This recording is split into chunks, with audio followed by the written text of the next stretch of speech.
قلی قطب شاہ کو اہل بیت سے خاص عقیدت تھی۔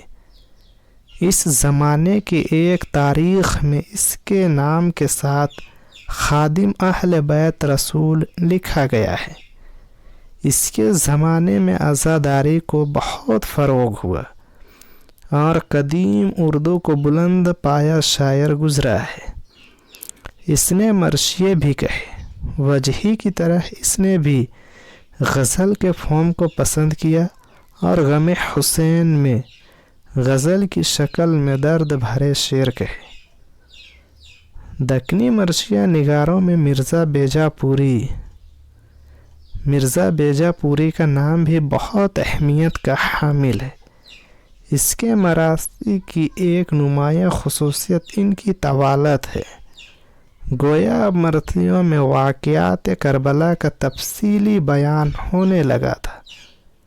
ایک خاص بات یہ ہے کہ اب مخصوص موضوعات پر پورے مرثیے لکھے جانے لگے تھے۔ مثلاً مرزا بیجا پوری کا ایک پورا مرثیہ جس میں 250 سے زیادہ شعر ہیں حضرت قاسم سے متعلق ہے۔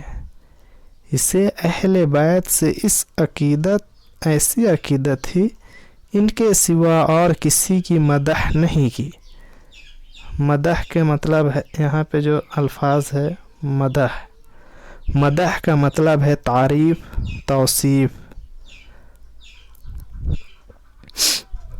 مدح نہیں کی۔ ایک بار جب بیجا پور کے فرما رواں علی عادل شاہ ثانی نے اسے اپنے دربار سے وابستہ کرنا چاہا اور اپنی شان میں قصیدہ کہنے کی فرمائش کی تو اس نے یہ کہہ کر معذرت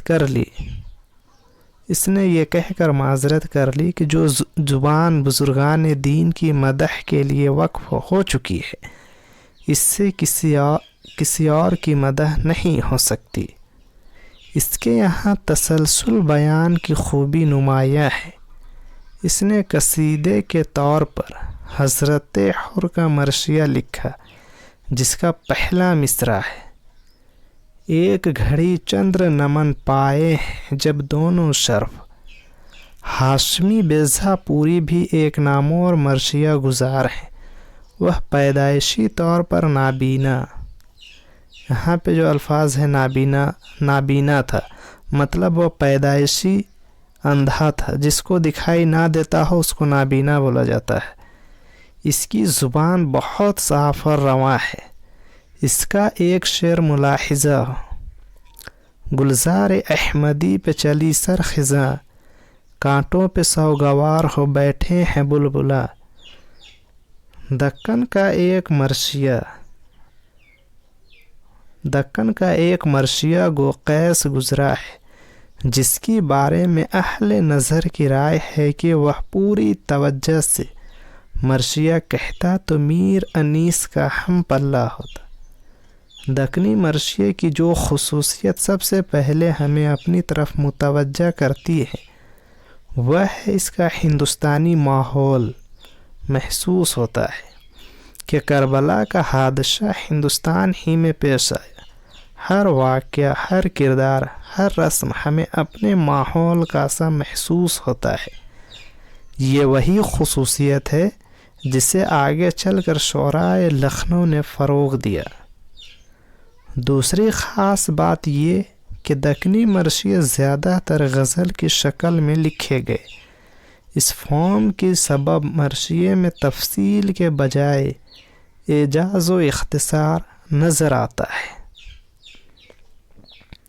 لیکن اس روایت سے انحراف بھی ہوا اور آگے چل کر ترجیع بند اور ترکیب بند کا استعمال بھی کیا گیا۔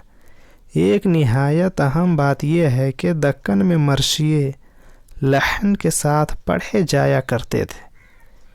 یہ مرثیے سینا کوبی کے دور ان بطور نوحی کے ساتھ پیش کیے جاتے تھے۔ علی عادل شاہ شاہی کی کلیات میں جو مرثیے شامل ہیں ان کی پیشانی پر راگنیوں کے نام درج ہیں، مثلاً بھیرویں، بھوپالی، بسنت۔ تاریخ سے پتہ چلتا ہے کہ اسے موسیقی کے فن میں مہارت حاصل تھی۔ یہاں پہ جو لفظ آیا ہے موسیقی، موسیقی کا مطلب ہے گانے بجانے کا فن یا علم۔ مرثیے کی اجزائے ترکیبی جن کی ایجاد کا سحر لکھنوی شعراء کے سر باندھا جاتا ہے، اصلیت یہ ہے کہ ان کی دھندلی سی پرچھائی دکنی مرثیے میں مل جاتی ہے۔ غزل کی حیت استعمال کرنے کے باوجود دکن کے مرثیہ نگاروں نے اپنے مراشی میں تسلسل پیدا کرنے کی کوشش کی۔ احمد گجراتی کا نام اس سلسلے میں خاص طور پر قابل ذکر ہے۔ سیدہ جعفر کا کہنا ہے کہ چہرہ، سراپا، رخصت، آمد، رجز، جنگ، شہادت اور بیان جو مرثیے کے اجزائے ترکیبی سمجھے جاتے ہیں، شمالی ہند کے شعراء کے اضافے نہیں۔ ان سے 300 سال قبل ایک دکنی مرثیہ نگار نے اپنے محدود لفظی خزانے اور اظہار کی ناتراشدہ پیکروں کی مدد سے مرثیے کے ان اجزائے ترکیبی کو بڑے سلیقے اور اعتماد کے ساتھ پیش کیا ہے۔ اشرف کی نوسرہار میں ان اجزائے مرثیہ کی ایک دھندلی جھلک دیکھی جا سکتی ہے، اور یہی احمد گجراتی کی مراثی میں زیادہ واضح ہو کر اجاگر ہوئی۔ یہ بات بھی یاد رکھنے کی ہے کہ محمد قلی قطب شاہ کی ایک مرثیے میں روایت نظر کرنے کی پہلی کوشش نظر آتی ہے، حالانکہ دکنی مرثیے میں اس کا رواج نظر نہیں آتا۔ اس طرح واضح ہو جاتا ہے کہ دکن میں مرثیے نے ترقی کی بہت سی منزلیں طے کر لی تھیں اور شمالی ہند کے مرثیہ گوئی کے لیے میدان ہموار کر دیا تھا۔ ہموار، یہاں پہ جو الفاظ آیا ہے ہموار کے مطلب ہے برابر، یکساں۔ اس طرح واضح ہو جاتا ہے کہ دکن میں مرثیے نے ترقی کی بہت سی منزلیں طے کر لی تھیں اور شمالی ہند کے مرثیہ گوئی کے لیے میدان ہموار کر دیا تھا، مطلب برابر، یکساں کر دیا تھا۔ آج جتنا بھی الفاظ اور میننگ بتایا گیا ہے، معنی بتایا گیا ہے، وہ سب یہاں پر بھی بتایا جا رہا ہے۔ عزاداری کا مطلب ماتم کرنا، فروغ، زیب و زینت، چمک، رونق۔ عاشورہ مطلب محرم کی 10ویں تاریخ یا 10 محرم۔ رعایا کا مطلب ہوتا ہے کرایہ دار۔ ولادت کا مطلب پیدائش۔ اشک فشانی مطلب آنسو بہانا، آہ و بکا، آہ و زاری۔ تفصیلی مطلب اطلاع دینا، تفصیلات دینا۔ مدح مطلب تعریف و توصیف۔ وقف مطلب آرام۔ نابینا مطلب جس کو دکھائی نہ دیتا ہو یا جو اندھا ہو۔ موسیقی گانے بجانے کا علم یا فن۔ ہموار کے مطلب ہے برابر یا یکساں۔ تو آج کے لیے بس اتنا ہی۔